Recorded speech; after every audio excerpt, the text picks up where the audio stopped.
علی من لا نبی بعد اما بعد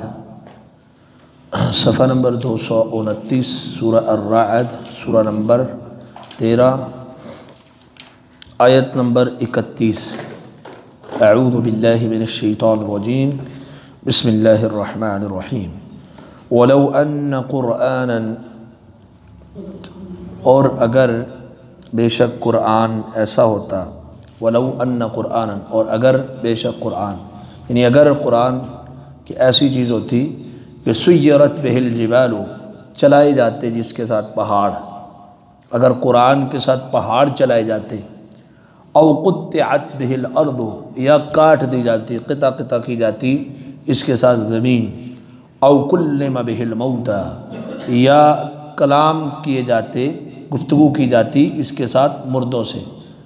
بل للہ الامر جمیعا بلکہ اللہ ہی کے لیے معاملہ ہے جمیعاً سب کا سب۔ افلم ییأس الذین کیا نہیں مایوس ہوئے وہ لوگ آمنوا جو ایمان لائے،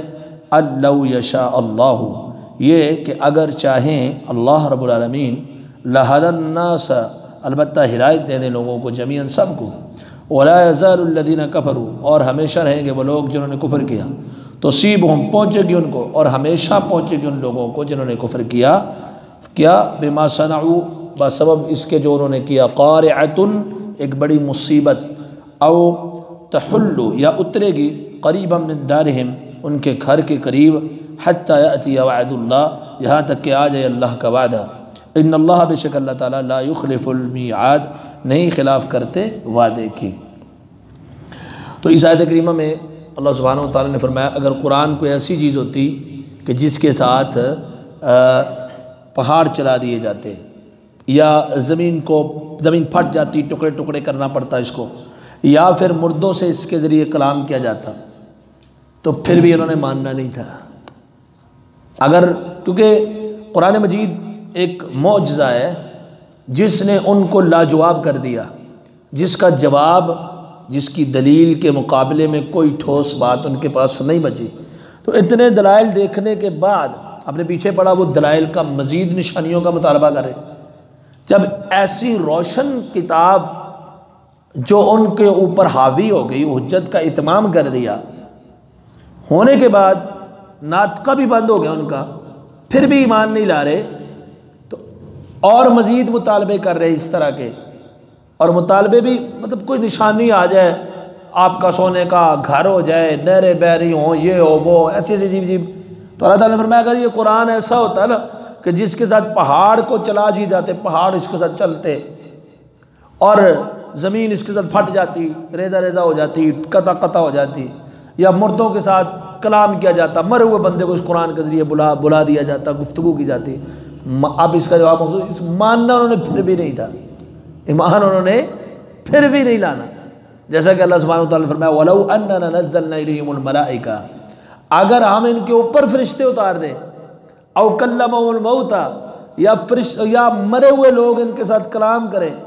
وحشرنا علیہم کل شیء قبلا اور ہر چیز ان کے سامنے بھی آ جائے، ما كانوا لیؤمنوا انہوں نے ایمان نہیں لانا۔ جب قرآن ایسا معجزہ اعجاز ان کے سامنے، اس کو دیکھ کر جو ایمان نہیں لا رہا، اس کے بعد ایسی نشانیاں اس کے لیے بے سود ہیں، اس نے تو پھر بھی ماننا نہیں ہے۔ اور اس کا ایک مفہوم یہ بھی ہے کہ اس سے پہلے کیا کوئی کتاب ایسی آئی ہے، کوئی بھی پڑھی جانے والی قرآن جس کے ساتھ یہ کام ہوتے ہو کہ مردوں کو چلایا جاتا ہو، بلایا جاتا ہو، زمین کاٹ ڈالی جاتی ہو، پہاڑوں سے چلایا جاتا ہو۔ آج ہمارے لوگوں کا بھی کنسیپٹ یہ بول گیا فلاں کرنے والے دیوار کے اوپر بیٹھتے دیوار چلا دیتے تھے، یہ کر دیتے تھے، وہ مقصد یہ تو نہیں ہوتا، مقصد تو علم ہدایت حاصل کرنی ہوتی ہے، زندگی گزارنے کا طریقہ کار، اور وہ سارا کچھ تو قرآن نے دے دیا۔ اور اگر یہ چیز ہوتی تو قرآن کے اندر یہ تصویر بالاولیٰ موجود تھی، تو رات زبور انجیل کے اندر اگر یہ بات ہے کہ ایسے ہوتا تھا، اس لیے تم جدید نشانی مانگ رہے ہو کہ جیسے تورات میں تھی ویسے اس میں بھی ہو، تو اس میں تو بالاولیٰ ہے ہی ہے۔ وَلَوْ أَنَّ اگر اللہ تعالیٰ فرماتے ہیں نا وَلَوْ أَنزَلْنَا هَذَا الْقُرْآنَ عَلَى لَوْ أَنزَلْنَا هَذَا الْقُرْآنَ عَلَى جَبَلٍ لَرَأَيْتَهُ خَاشِعًا مُتَصَدِّعًا مِنْ خَشْيَةِ اللَّهِ اگر ہم اس قرآن کو پہاڑ کے اوپر اتار دیتے وہ اللہ کے ڈر اور خوف سے ریزہ ریزہ ہو جاتا، پھٹ جاتا۔ تو یہ قرآن کے اندر تو یہ تصویر بالاولیٰ ہونی چاہیے تھی، بلکہ کیا ہے، بل للہ الامر جمیعا، یہ سارے کام یہ اللہ ہی کے اختیار میں، سارے کا سارا معاملہ اللہ کے اختیار میں۔ اللہ چاہے تو سب کچھ کر سکتا ہے، لیکن اللہ ان کا ہر منہ مانگا مطالبہ پورا نہیں کرتے، یہ اس کی حکمت ہے، اور یہ مقصود بھی نہیں ہے کہ ان کے مطالبے اگر اللہ فرماتے پورے ہو بھی جائیں،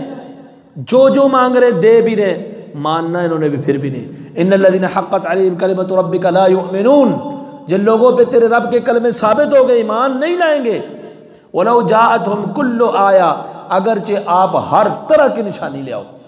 جو کچھ مانگتے ہیں مطالبے پورے ہو جائیں، ماننا انہوں نے پھر بھی نہیں ہے۔ تو کیا ضرورت ہے پھر ایسے کرنے کی؟ فرمایا افلم ییأس الذین آمنوا، کیا وہ لوگ جو ایمان لائے۔ اب ییأس یہاں پر دو مفسرین نے اس کے مفہوم بیان کیے، ایک کیا وہ لوگ انہوں نے نہیں جانا جو ایمان لائے کہ اگر اللہ چاہے تو سب کو ہدایت دے سکتا ہے، کوئی کافر بچے ہی نہ زمین میں، اللہ اگر چاہے مردوں کو بلوا دے سب کچھ کر دے، تو اس طرح اللہ ہر ایک کو بھی ہدایت دے سکتا ہے، سارے کے سارے۔ ظاہر ہے اللہ رب العالمین کی قوت اختیار ہے، اگر اللہ چاہے ایک بھی ایسا نہ ملے جو کہے کہ میں نہیں مانتا۔ اللہ نے تو انسان کو دو رستے دیے ہوئے نا، تو اللہ تعالیٰ فرمایا افلم ییأس الذین آمنوا، کیا ان لوگوں نے جانا نہیں جو ایمان لائے کہ اگر اللہ چاہے تو اللہ کے اختیار میں ہے، سب کو ہی ہدایت دے سکتا ہے۔ اور دوسرا معنی افلم ییأس الذین آمنوا، کیا وہ لوگ اس بات سے مایوس نہیں ہوئے جو ایمان لائے ہیں کہ اگر اللہ چاہے تو سب کو اکٹھی ہدایت دے سکتا ہے، یعنی اللہ چاہے تو سب کو، ہر ایک کو ہدایت ہو سکتا ہے، ان کے ایمان لانے سے مایوس نہیں ہوئے؟ اللہ تو اختیار دے دیتا ہے نا، کوئی مانے یا نہ مانے۔ جبری طور پہ تو اللہ کہتے ہیں اگر ہم چاہے تو سب کو ہدایت دیتے اور کوئی ایک بھی نہ بچتا، ایک امت کی طرح ساری کائنات ایک امت کی طرح ہو جاتی، کسی کو اختلاف ہی نہ ہوتا۔ لیکن یہ اللہ کی حکمت نہیں ہے، اللہ نے دو رستے اختیار دے دیے، جو بھی اختیار کر لیں۔ پھر فرمایا وَلَا يَزَالُ الَّذِينَ كَفَرُوا تُصِيبُهُم بِمَا صَنَعُوا قَارِعَةٌ، اور ہمیشہ وہ لوگ جنہوں نے کفر کیا، جنہوں نے کفر کیا، اب رب کی بات نہیں مانے، اللہ نے ان کو ہدایت نہیں دی، انہیں ان کے کرتوتوں کی وجہ سے قارعۃ، کوئی نہ کوئی آفت پہنچتی رہے گی، قحط کی صورت میں ہو، وبا کی صورت میں ہو، کسی اور صورت میں ہو، جنگ و جدال کی صورت میں ہو، کسی نہ کسی صورت میں ان کے اوپر قارعہ، ایک بڑی مصیبت جو ہے وہ آتی رہے گی دنیا میں۔ اور آخرت کی مصیبت تو بہت بڑی ہے، فَإِذَا جَاءَتِ الطَّامَّةُ الْكُبْرَى، تو بہت بڑی مصیبت ہوگی ان کے لیے۔ لیکن دنیا میں بھی جو لوگ انکاری ہیں اللہ کے، ایسا نہیں ہے کہ ان کے اوپر کوئی آفت نہیں آنے والی، آتی رہتی ہے۔ بِمَا صَنَعُوا قَارِعَةٌ أَوْ تَحُلُّ قَرِيبًا مِّن دَارِهِمْ، یا ان کے گھر کے قریب اترتی ہے، مطلب ان کے گرد و نواح میں کوئی آفت آتی ہے کہ عبرت پکڑ لیں، ان کے ارد گرد آگے پیچھے آفت آتی ہے کہ شاید اب پکڑ لیں، عبرت لوٹ آئے۔ اللہ تعالیٰ فرماتے ہیں نا کہ ہم وَلَنُذِيقَنَّهُم مِّنَ الْعَذَابِ الْأَدْنَىٰ دُونَ الْعَذَابِ الْأَكْبَرِ لَعَلَّهُمْ يَرْجِعُونَ، ہم چھوٹے چھوٹے عذاب چھکاتے رہتے ہیں، چھوٹی چھوٹی تکلیفیں، آخرت کے مقابلے میں تو چھوٹے ہی ہیں نا، کبھی سیلاب آ گیا، کبھی زلزلہ آ گیا، کبھی طوفان آ گیا، کبھی کیا ہو گیا، کبھی کیا ہو گیا۔ تو یہ ہم چھوٹے چھوٹے عذاب ان کو چھکاتے ہیں بڑے عذاب کی آمد سے قبل، تاکہ لوٹ آئیں۔ اگر چھوٹے عذاب سے عبرت حاصل کی لوٹ آئے، بڑا نہیں آئے گا، جہنم کے عذاب سے بچ جائیں گے۔ اور اگر چھوٹے چھوٹے عذابوں سے عبرت حاصل نہیں کی، نہیں لوٹ کے آئے، پھر چھوٹوں کے ساتھ بڑا عذاب بھی آ جائے گا، پھر کوئی فائدہ نہیں، نہ کوئی بچانے والا ہے، نہ وہ ختم ہونے والا ہے۔ تو جب فرمایا تحل قریبا من دارہم حتی یأتی وعد اللہ، یہاں تک کہ اللہ کا وعدہ آ جائے، اس وقت تک ان کے ارد گرد اللہ کا وعدہ قیامت۔ اور بعض مفسرین سے مراد دیا کہ یہ مشرکین کو کہا گیا ہے یہاں تک کہ مکہ فتح ہو جائے، اللہ کا وہ وعدہ آ جائے، اس وقت تک ان کو اوپر جھڑپیں، جہاد کی صورت میں مسلمانوں کا تسلط اور ان کے بندے قتل یہ ہوتا رہے گا۔ ان اللہ لا یخلف المیعاد، بے شک اللہ تعالیٰ وعدے کی خلاف ورزی نہیں فرماتے۔